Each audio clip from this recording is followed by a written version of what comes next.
피지컬 AI는 로봇을 제어하는 것까지 AI로 하는 거잖아요. 이거에 대한 데이터가 없어요. 이게 결국은 이제 데이터를 누가 모을 수 있느냐. 자율주행차에서 보면은 테슬라는 전기차 사업을 하면서 데이터를 모아서 자율주행이라는 거를 남들보다 빨리 할 수 있었던 것처럼 결국 저희는 현장에서 데이터를 저희 있는 로봇들로 이제 수집을 할 수가 있잖아요. 데이터를 얼마나 잘 수집할 수 있는 회사가 있느냐, 그걸 찾아내는 게 좀 중요하겠네요. 그렇죠. 기본적으로 데이터를 가져올 수 있는 체계는 사실 쉽게 들어가기 쉽지는 않거든요. 5년 뒤. 또 한 번 여쭤볼게요. 30년, 31년에는 우리가 어떤 세상에 살고 있을까요?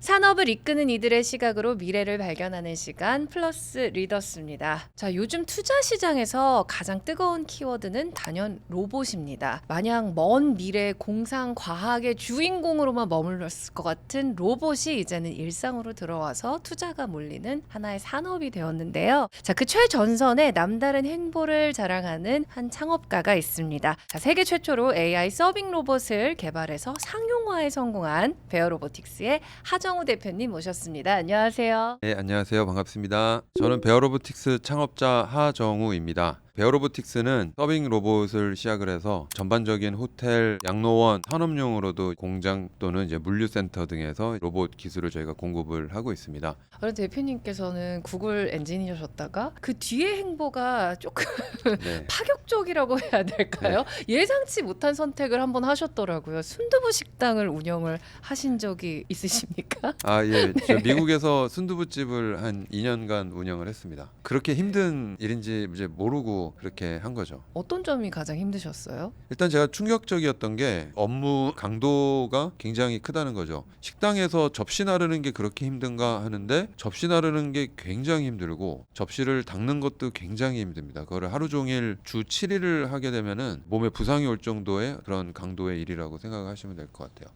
돌솥 비빔밥 돌도 굉장히 무겁잖아요. 뚝배기 굉장히 무겁고 또 뜨거운 걸 다루고 해야 되니까 조심스럽게 해야 되잖아요. 그래서 왜 외식업을 3D 업종이라고 하는지 그거를 좀 이제 알게 되었죠. 그런 일들이 너무 힘들어서 그런 고충을 어떻게 로봇으로 해결해보자 하고 베어로보틱스를 시작하신 건가요? 네, 맞습니다. 식당을 하는데 우리 종업원들이 어떻게 하면 좀 더 쉽게 일을 할 수 있지 않을까? 뭐 제가 잘하는 거는 식당 운영보다는 뭘 만드는 거기 때문에 이 로봇을 만들어서 좀 식당 운영을 좀 편하게 바꿔보자 그렇게 생각을 했습니다. 현장에서 출발한 대표님께 지금 현재 로봇 산업 전반에 대한 이야기를 좀 들어보고 싶습니다. 요즘에 글로벌 빅테크 기업들이 앞다퉈서 로봇 시장에 뛰어들고 있잖아요. 투자도 당연히 굉장히 활발하게 이루어지고 있는데 이런 분위기를 현장에서는 어떻게 체감하고 계신지 좀 궁금하거든요. 대표님께서 느끼고 있는 현재 로봇 산업에 대한 관심은 한 어느 정도인가요? 글로벌리 굉장히 관심이 점점 늘어나고 있는 것 같습니다. 제가 창업했을 9년 전만 해도 기본적으로 로봇이 식당에서 필요해라든가 또는 물류창고에 로봇은 굉장히 제한적으로만 사용되겠지 했다면 지금은 어떻게 하면 더 많이 로봇으로 자동화를 할 수 있을까? 이거에 대해서 여러 기업들이 더 많이 고민을 하시고 계신 것 같습니다. 실제로 뭐 테슬라 옵티머스나 아틀라스 같이 새로운 로봇이 공개될 때마다 큰 화제가 되고 있잖아요. 실제 산업 현장에서의 반응은 어떤지 좀 궁금합니다. 제 개인적인 소견으로는 옵티머스나 화려한 정말 인간같이 움직이는 로봇들이 아직은 상용화 단계까지는 아니라고 생각이 됩니다. 잘 하면은 아주 제한적인 영역에서는 현장에 도입이 되긴 하겠지만 현재는 지금 잘 되게 하는 데에 굉장히 다들 열심히 노력을 하고 있다고 생각하시면 되고 로봇이 잘 동작을 한다 그러면 그 다음엔 이제 원가 최적화부터 이게 말이 되는가 비즈니스가 말이 되는가 이게 ROI가 나오는가 다양한 것들을 따져봐야 되는데 아직 잘 되게 하는 것도 어려운 수준인 것 같습니다. 아직은 기술에 조금 더 집중을 하고 있는 건가요? 현재는 기술 개발이 가장 중요한 것 같습니다.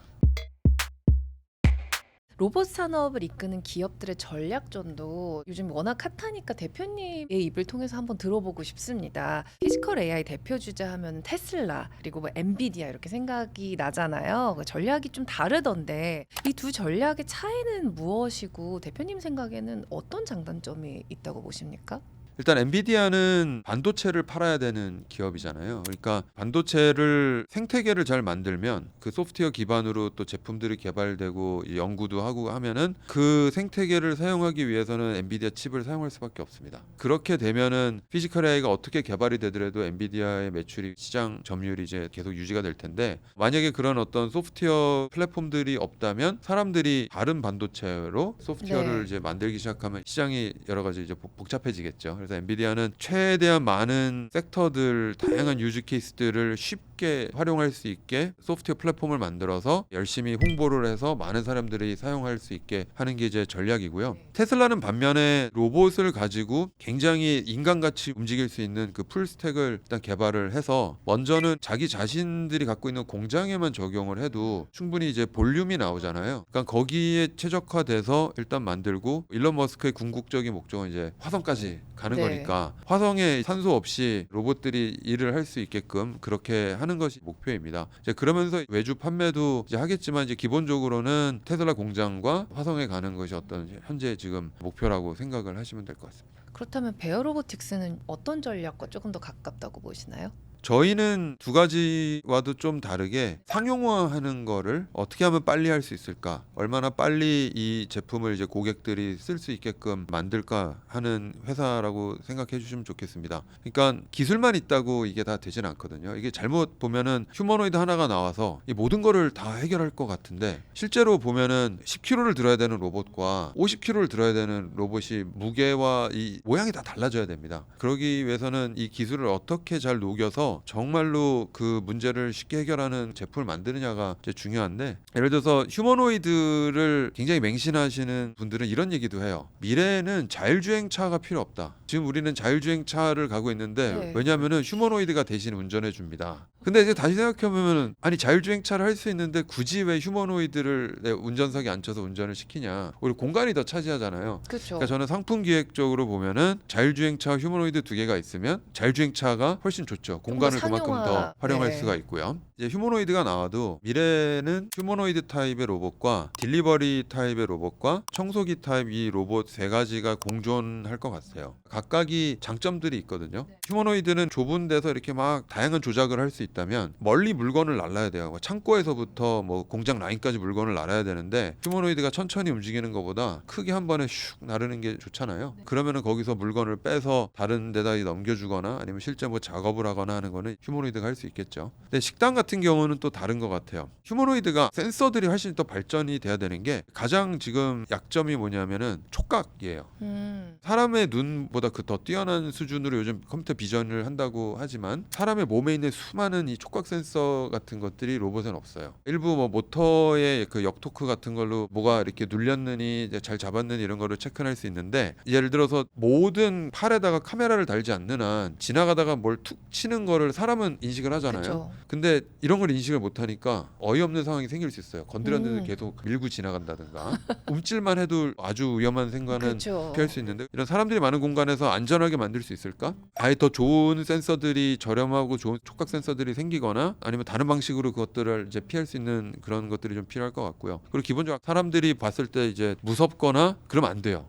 거부감이 들면 네. 안 되잖아요. 특히 식당 같은 곳에서는. 그리고 솔직히 로봇이 서빙하는 식당은 뭐 일부 굉장히 니치 식당은 될 수 있지만, 우리는 가서 약간 사람의 온정을 느끼고 싶잖아요. 그러니까 어떻게 보면은 앞에서 서빙하시는 분들은 사람인 게 식당이 맞는 것 같아요. 그 뒤에서 하는 그 힘든 일들은 서빙 로봇과 휴머노이드의 비슷한 어떤 폼팩터의 피지컬 AI 제품들이 뭔가 도와줄 수 있는 그런 형태로 좀 계속 발전되지 않을까 싶습니다. 그렇다면 대표님이 생각하시는 피지컬 AI 경쟁의 핵심은 무엇인지 좀 궁금하거든요. 고성능 파운데이션 모델을 만드는 게 더 중요할까요? 아니면 현장 데이터 학습에 초점을 둔 빠른 적용 과정이 더 중요할까요? 일단은 LLM에 보면 여러 회사들이 있지만 네. 요즘 뭐 그래도 많이 화제되는 뭐 오픈 AI나 엔스로픽 같은 회사들이 굉장히 빠른 속도로 AI를 개발시키는 거는 기본적으로 어느 정도 데이터가 있어요. 인간의 언어에 대한 데이터가 웹이라는 걸 형태로 통해서 굉장히 많은 문서들이 있었잖아요. 그걸 가지고 다양한 방식으로 AI를 처리를 하면서 이제 발전을 시킬 수가 있는데, 피지컬 AI는 로봇을 제어하는 것까지 AI로 하는 거잖아요. 이거에 대한 데이터가 없어요.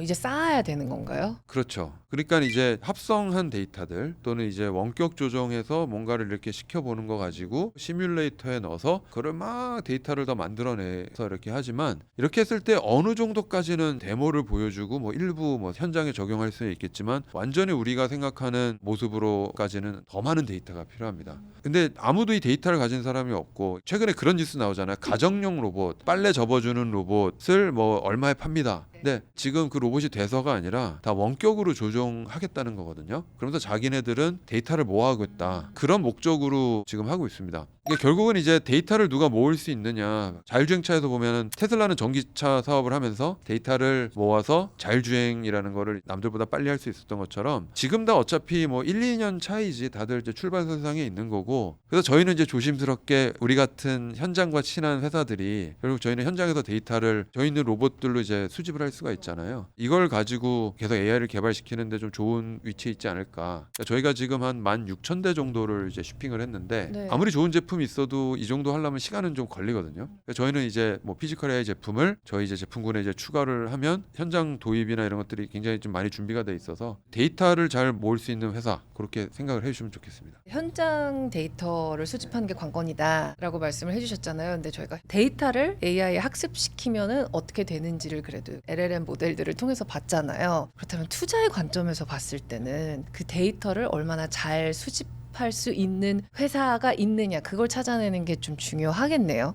그렇죠. 오히려 그런 회사들은 좀 안전할 것 같아요. 음. 기본적으로 데이터를 가져올 수 있는 이 체계에는 사실 쉽게 들어가기 쉽지는 않거든요. 그걸 위해서 갑자기 시장 점유율을 그 섹터에 확 늘릴 수는 없잖아요. 고객군과 로봇 디플로이먼트 숫자를 확보한 회사들이 좀 롱텀으로 투자하기 좋은 회사가 아닐까 그렇게 생각이 됩니다. 그런데 AI가 참 재밌는 게 연산을 하거나 복잡한 사고를 하는 거는 이미 뭐 인간을 뛰어넘었다 이렇게 평가를 하고 있는데 뭐 설거지라든지 뭐 물컵 들기, 옮기기 이런 간단한 작업이 오히려 로봇에게는 더 어렵다고 하더라고요. 이거 맞나요? 예, 맞습니다. 왜 그런 걸까요? 일단은 여러 가지 이유들이 있어요. 로봇을 잘 보면은 아까 말씀드린 것처럼 사람하고 센서 종류가 다릅니다. 눈은 지금 굉장히 좋아졌거든요. 눈으로는 굉장히 잘 볼 수 있는데 3D를 인식하기 위해서 예를 들어 3D 카메라를 달면 이제 비용이 비싸니까 보통은 이제 2D 카메라로 그러니까 말하자면 화면을 보면서 그냥 작업을 하는 거예요. 그러니까 사람도 이제 한쪽 눈을 감고 보면은 원근감은 좀 떨어지잖아요. 그래도 이걸 보면서 우리 과거의 경험을 가지고 대강 이게 어느 모양일 거라고 하지만 근데 내가 이걸 잡으려고 해요. 적당한 힘으로 잡혔나? 알기 쉽지 않죠. 이걸 눈으로만 보면 잘못하면 막 유리잔이 깨지게 막 잡을 수 있고요. 살짝 잡으면 떨어질 거고요. 여기에 이제 뭐 기름이 묻었거나 물이 묻었거나 그러면 이 로봇 손이 사람하고 또 마찰력도 다르고 사람 손은 약간 방수도 되잖아요. 뭐 그렇게 어디를 잡아야 돼 이런 것들이 이제 많이 이제 발전을 하고 좋아지고 있지만 기본적으로 그런 것들이 굉장히 어려운 것 같아요. 그다음에 예를 들어서 투명 유리잔이 이제 쭉 쌓여 있어요. 그걸 어떻게 분리해내느냐. 이게 투명하니까 뒤에 것도 보이거든요. 이게 막 좀 헷갈릴 수 있어요. 지금 많이 발전해서 이제 어느 정도는 되기 시작을 하는데 점점 어려워지는 거죠. 그럼 얇은 카드 같은 거는 이렇게 짚는 것보다는 테이블에서 이렇게 뒤로 빼서 이렇게 잡을 수 있잖아요. 네. 이런 것도 이제 계속 학습을 하면서 점점 발전을 하지만 아직은 어렵다. 이걸 잡고 있는 느낌, 미끄러지는 느낌. 사람은 약간 이 털에서도 약간 쎄한 느낌이 오잖아요. 그렇죠.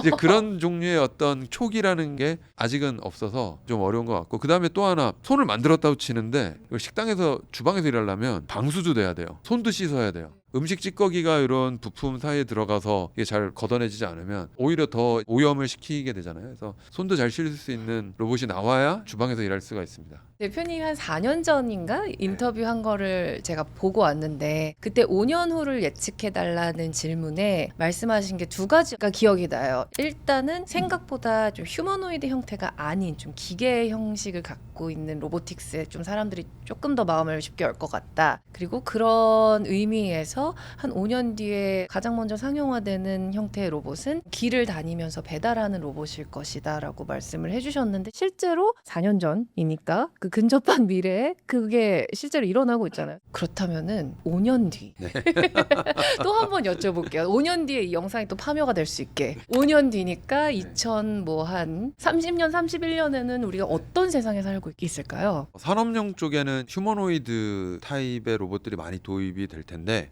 저는 이족 보행보다는 바퀴 달린 휴머노이드, 휠 베이스 휴머노이드가 가장 중심이 되는 프로덕트일 것 같고, 이족 보행이 필요한 것들이 있습니다. 그런 것들도 이제 어느 정도는 상용화될 수 있는 시점이 아닐까. 근데 그거보다도 사족 보행, 이족 보행이냐 이런 게 아니라 피지컬 AI를 활용한 창의적인 형태의 제품들이 굉장히 많이 소개될 것 같아요. 어떤 산업에서 그러면 좀 가장 먼저 사용이 될까요? 상용화되는 거는 산업용이 제일 빨리 열릴 것 같습니다. 물류 창고든 공장에서 물건을 짚고 나르고 뭐 나사를 받고 이런 것들은 조금씩 상용화가 될 것 같고요. 상업용, 이제 사람들이 있는 공간에서는 공장에서 쓰는 휴머노이드 모습은 아까 말씀드린 것처럼 좀 무섭잖아요. 다른 형태지만 비슷한 기능을 하는 창의적인 이런 로봇들이 점점 생겨날 것 같습니다. 로봇 산업에 대해서 아까 말씀을 해주시면서 미국하고 중국을 말씀을 해주셨잖아요. 미국은 좀 소프트웨어적인 거, 중국은 하드웨어, 그리고 생산력. 한국은 어느 정도의 입지에 현재 있다고 보시나요? 사실 어려운 질문인데 솔직히 말씀드리면 중국, 미국이 단연코 1등이고 한국이 3등이고 싶어서 이제 열심히 저희가 하고 있잖아요. 네. 아직은 미국, 중국에 비해서는 조금 이제 한 발짝 뒤쳐져 있는데 그렇다고 미국이나 중국이 어마어마하게 앞서 있는 건 아닌 것 같아요. 그냥 먼저 시작했지만 말씀드린 것처럼 지금 뭐 LLM 나온 게 이제 한 5, 6년 됐나? 네네. 피지컬 AI가 이제 본격적으로 좀 기반이 닦인 게 이제 2, 3년 준비된 거예요. 그러니까 저희도 충분히 따라가서 발전시킬 수가 있고 충분히 그런 기반은 있는데 따라가야 된다. 그럼 경쟁력을 갖추려면 어떤 부분에서 개선이 필요하다고 보시나요? 제가 이제 보면 약간 좀 아이러니컬한 이런 것들이 있는 게 대부분이 제조 현장이든 물류 현장이 굉장히 이제 보안이 중요하잖아요. 네. 보안이 중요해서 스타트업이나 이런 데들한테 이제 잘 오픈을 안 해주거나 기회가 잘 없어요. 그런데 막상 현장에 가보면 굉장히 많은 이제 중국 로봇들을 여과 없이 쓰고 계신데 그 중에 보면은 사실 미국 정부의 제재를 받은 기업들도 고려를 하세요. 미국에서 왜 정부에서 이런 기업들을 제재를 했냐 하면 거기는 분명히 이런 어떤 데이터 보안 문제부터 네. 중국 정부하고 뭐 이런 이력이 있는 회사들이에요. 한국은 일단 그거에 대한 민감도가 떨어지는 것 같은데 제가 구글에서 이런 데이터 하면서 데이터 기반으로 서비스하는 네. 회사였잖아요. 그래서 가끔 뭐 메타나 뭐 인스타그램 이런 거 하면 내가 대화했던 거를 녹취해서 얘가 뭘 하나 이런 느낌 받을 때 깜짝 광고 놀라잖아요. 계속 뜨잖아요. 이게 깜짝 네. 놀라잖아요. 이게 사실 그 녹취한 게 아니라 다른 형태의 데이터를 가지고 그거를 유추해낸 거거든요. 근데 그게 전혀 연관성이 없는 것 같은데도 그런 걸 유치할 수 있을 만큼 고도화가 된 건데 우리가 산업 현장이 좀 기밀을 하는 거는 거기 중국 로봇들이 뭐 어떻게 데이터를 퍼가든 무슨 데이터를 퍼가든 뭐 사진 데이터는 아니더라도 어떻게든 현장에 이제 생산량부터 뭐가 나오는지 이거를 유추할 수 있는 다양한 방법들이 존재를 해요. 네. 근데 이제 제조하시는 분들이 소프트웨어나 이런 AI 쪽에 깊이까지는 이제 모르실 수 있으니까 에이 뭐 우리는 인터넷도 잘랐어 사진도 다 카메라가 없어 하지만 다양한 방법으로 유출이 되려면 유출이 될 수 있다. 이제 그것보다는 좀 젊은 스타트업들을 잘 육성을 해서 스타트업들이 아무래도 잘만 도와주면 또 빨리 뭘 만들 수가 있잖아요. 그런 것들을 해서 좀 전반적인 산업을 만들어 가면 좋지 않을까 생각하고 좀 있습니다. 잘 봐야겠네요. 제가 중국 로봇 영상을 본 게 있는데 좀 무서울 정도로 정교해졌더라고요. 명절에 로봇이 뭐 무용인가 뭐를 하는 영상을 봤는데 뒤에 털이 이렇게 쭉 폈었거든요. 대표님께서 현장에서 느끼는 중국 로봇의 경쟁력은 어느 정도인가요? 제가 좀 정확히 말씀드리면 쿵푸를 하고 춤을 네. 추고 덤블링을 하는 피지컬 AI는 아닙니다. 굉장히 그 자세 제어라는 것도 사실 어려운 분야였는데 그거는 이제 좀 많이 쉬워진 분야, 이제 많이 해결된 분야라고도 이제 사람들이 얘기를 하고, 근데 AI가 들어가면은 자세 제어를 하면서 갑자기 로봇이 다리가 하나 부러졌어요. 그래도 쩔뚝쩔뚝 거리면서 가든가 없던 계단이 생겼는데 그걸 네. 알아서 피해서 가든 올라가든 이런 판단을 하든가 뭐 이런 것들이 이제 하는 게 이제 피지컬 AI라고 네. 보시면 되겠습니다. 그렇다면 앞으로 글로벌 로봇 산업의 경쟁 구도는 어떻게 전개가 될 거라고 보시나요? 미국, 중국에 이제 한국과 또 뭐 일부 유럽 이렇게 되지 않을까 싶네요. 중국이 정부에서 엄청나게 지금 밀어주고 있잖아요. 그런 점에서는 좀 우위가 있을 수밖에 없는 상황이죠, 사실. 그렇죠. 중국에는 그 중국 정부 보조금이라는 게 굉장히 음. 크게 작용을 하는데 중국 친구들끼리 얘기하다 보면 규모가 생각보다 크더라고요. 종류도 굉장히 다양하고 우리나라는 이렇게 어디다 딱 공표해서 신청해가지고 정부 지원을 받는 것과 달리 이제 관식 통해서 이렇게 지원을 받기 때문에 많이 지원받는 데들은 어마어마하게 지원을 받을 거고 그런 것들을 이제 저희가 잘 경계를 하긴 해야겠죠. 근데 그렇다고 저희가 완전히 중국을 배제해서 사업을 한다기보다는 절묘하게 섞여서 사업을 사업을 하는 게 맞는 것 같아요. 그러니까 중국에서 잘하는 건 채택하고 미국에서 가져올 건 잘 채택하고, 이게 결국은 산업이라는 거는 기술 가지고만 되는 건 아니거든요. 결국은 기술이 상품이 되고 이게 사업화가 돼야 되는 거니까 저희는 저희만의 어떤 핵심 기술, 그 다음에 남들이 잘하는 걸 잘 모아서 상품화를 하고 그거를 이제 글로벌리 쭉 이제 사업을 하는 것들을 이제 우리나라와 또 기업들이 같이 이제 힘을 쓰면 좋겠습니다. 우리가 미래에 대한 이야기를 조금 해봤는데 이제 다시 좀 과거로 돌아가서 베어로보틱스의 좀 시작에 대해서도 이야기를 들어보고 싶습니다. 어떻게 어떤 방식으로 자신만의 경쟁력을 만들어 왔는지 좀 직접 들어보고 싶은데요. 말씀하셨다시피 로봇 스타트업이었잖아요. 네. 그러면 수익화까지 가기 굉장히 여러 가지 스텝들이 있었을 것 같거든요. 베어로보틱스는 어떤 시행착오를 거쳐서 여기까지 오게 되었을까요? 일단은 뭐 이제 로봇이 지금 이렇게 뜨기 전 세대만 해도 사스의 시대였잖아요. 그래서 소프트웨어에 대한 투자가 일어나고, 이 소프트웨어 투자했을 때 투자자들과 창업자들이 어떻게 하면 어떻게 회사가 큰다는 게 약간의 정형화된 패턴들이 있어서 어느 정도 그 패턴 안에 들어오면 이제 회사도 키우고 뭐 이제 투자도 들어오고 할 수가 있는데, 이 로봇이 생각보다 돈이 많이 드는 거예요. 기술 개발부터 하드웨어가 들어가고, 하드웨어가 들어가니까 유통도 해야 되고요, 수리도 해야 되고, 현장에 출동해야 되고, 그러네요. 이런 다양한 것들이 전에 그냥 소프트웨어 중심의 어떤 사업을 하는 것과는 훨씬 더 많은 그런 오버헤드들이 있는 거죠. 창업 초기부터 저희는 이제 한국, 미국으로 사무실을 나눠서 시작을 했어요. 그렇게 되면 약간 관리가 더 힘들어지잖아요. 그래도 한국의 이제 미국 대비는 저렴하면서 고급 인력들이 많이 있고, 그리고 미국보다는 훨씬 더 하드웨어에 대한 이해가 좋아요. 한국이요? 네. 그러니까 뭐 투자자분들도 건너면 다 제조업 하시는 분들이 주변에 있는데, 미국은 기본적으로 주변에 제조업 하시는 분들이 없어요. 그래서 뭐 이렇게 막 창의적인 아이디어들은 미국 쪽에서도 많이 나오는데, 현실적인 아이디어들은 굉장히 한국이 잘해서 어떻게 하면은 이거를 정말 좋은 제품을 만들 수 있는지는 훨씬 더 이제 한국 쪽이 좀 유리했죠. 그래서 제가 이런 기구, 전기전자 이런 쪽은 전부 다 한국 쪽으로 팀을 다 이제 꾸렸고, 그러다 보니 지금 또 저희 한국 팀들이 일을 너무 잘해서 지금은 저희 회사의 한 60-70%의 인력이 지금 한국에 있습니다. 자, 그렇다면 지금의 베어로보틱스를 만든 핵심 기술은 뭔가요? 저희는 자율주행 기반의 로봇 플랫폼이라고 생각하시면 될 것 같고요. 뭐 기본적으로는 자율주행 자동차에서 쓰는 기술을 실내에 로봇을 움직이는 대로 이제 최적화를 했고요. 거기에 더해서 구글 같은 데서 이제 쓰는 분산 시스템을 저희는 로봇 단위에서 구현을 했습니다. 그럼 그런 건 관리는 누가 하는 거죠? 전체적인 시스템 관리가 필요할 것 같은데. 일단은 소프트웨어 관리는 이제 개발이랑 다 물려 있어서 개발자들과 또는 이제 저희 현장에 이런 엔지니어들이 있어요. 팔란티어에서 포워드 디플로이먼트 엔지니어라고 하는데, 저희는 로봇 필드 엔지니어라고 부르는데, 이 조직들이 전체 시스템을 잘 운영을 해주고 있습니다. 사업 초기에는 그런 말씀도 좀 많이 들으셨을 것 같아요. 이렇게 개발을 하는데 돈이 많이 드는데 그럴 거면 인건비가 훨씬 싸지 않냐. 그런 말씀 안 들으셨나요? 오히려 인건비보다 로봇이 싼 거는 쉽게 증명을 할 수 있는 것 같아요. 특히 미국에서 보면은 종업원을 주 7일 기준으로 하면은 이제 캘리포니아 같은 경우는 한 4,000불 이상 들어요. 최저임금을 주는 인력들이 한 5-600만 원씩 받는 거예요. 이제 로봇은 그보다는 훨씬 싸거든요. 근데 처음 개발할 때 엄청난 자금이 들어가잖아요, 사실.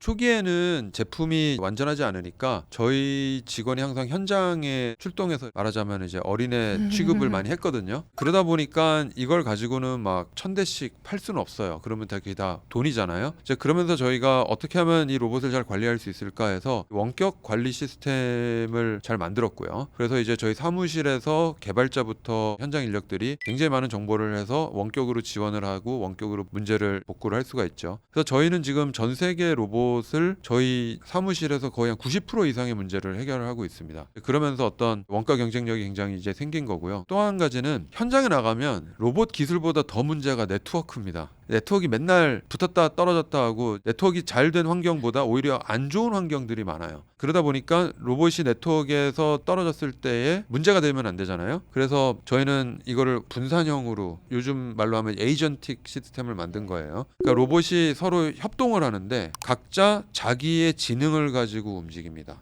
보통은 이제 이걸 설계를 할 때 중앙에 어떤 서버가 일일이 굉장히 마이크로 컨트롤을 해줘야지 군집제화가 되는데, 저희는 미션을 주면 로봇들이 자기 지능을 가지고 서로 소통을 해요. 어머나. 서로 대화를 해서 마치 이제 식당에서 서버들이 서로 눈치로 같이 일을 하잖아요. 그것처럼 네. 자기네들끼리 소통을 하고 서버 없이 이제 하니까 네트워크가 잘 안 돼도 잘 굴러갈 수 있게 하니까 현장 실패율이라는 게 굉장히 떨어지면서 전반적인 수익화 관점에서 뭐 사실 그런 측면으로 저희는 싼 하드웨어만 하는 이런 회사들하고 경쟁을 갖출 수가 있는 거죠. 베어로보틱스 현재 프리 IPO 라운드를 진행하고 계시잖아요. 다음 목표 그리고 대표님께서 그리고 있는 다음 미래 조금 들어볼 수 있을까요? 이번 시리즈 D 라운드를 통해서 저희 로봇을 이제 피지컬 AI로 더 고도화하고 피지컬 AI 기반의 제품들을 더 많이 출시를 하는 것을 목표를 하고 있습니다.